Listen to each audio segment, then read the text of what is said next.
I went a little higher into the mountains. I was all alone. I came to a clearing in the forest. And what I saw horrified me.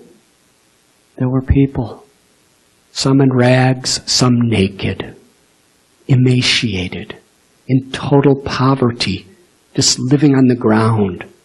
Some of them, they dug holes in the ground and buried themselves with dirt against the cold of the Himalayan nights.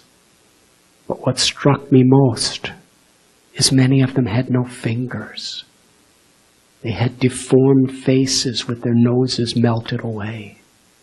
I had entered a leprosy colony. And suddenly, about 20 of those lepers surrounded me tightly so I could not move and put their bloody stubbed fingers in my face and screamed out, "Bakshish! Bakshish!" which means give me charity. I didn't have anything, not even the peanuts. But I didn't speak their language and they didn't speak my language, and they couldn't believe that a white person didn't have anything. They wouldn't let me go. Breathing of their breath, the smell of their decaying flesh. I was nauseous. I was sick. And they were putting their bloody fingers in my face. And I remember thinking, leprosy's contagious. And it's all over me. Am I going to be left to die with them? I was confused. And finally they patted me down completely and saw that I had nothing and let me go. I took a few steps, looked to my left side, and stopped in my tracks. I happened to see an old leper woman laying on her side, hardly any hair on her head. No teeth, no nose, no fingers, no toes. Her face was totally deformed. But she looked at me. She looked at me with the compassion of a mother. Through her glance, she was feeling the pain that her people caused me. And through her glance, she was begging forgiveness on behalf of her people. In her eyes, I felt the love of a mother. I felt here was someone. All she wanted in her life was to give the love of a mother from her heart. Someone, she wanted to accept it.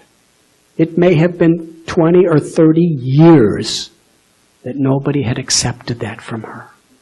It's as if she was begging me to just accept the love she wanted to give somebody.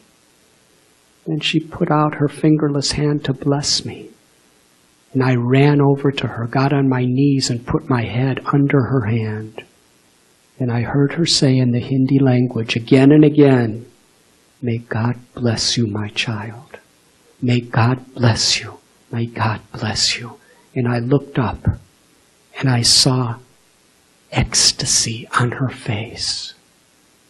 The joy of giving.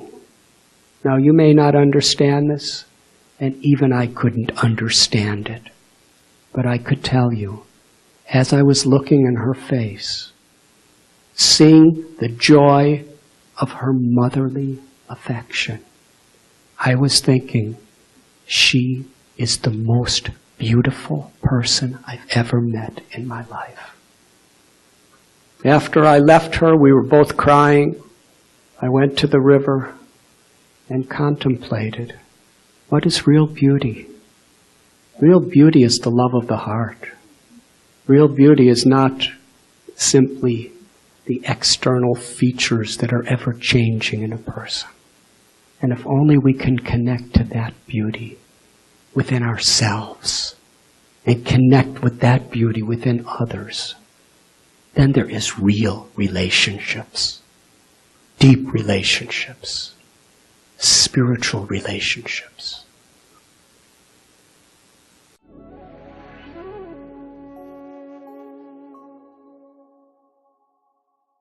You were listening to Radhanath Swami on thesacredconnect.com.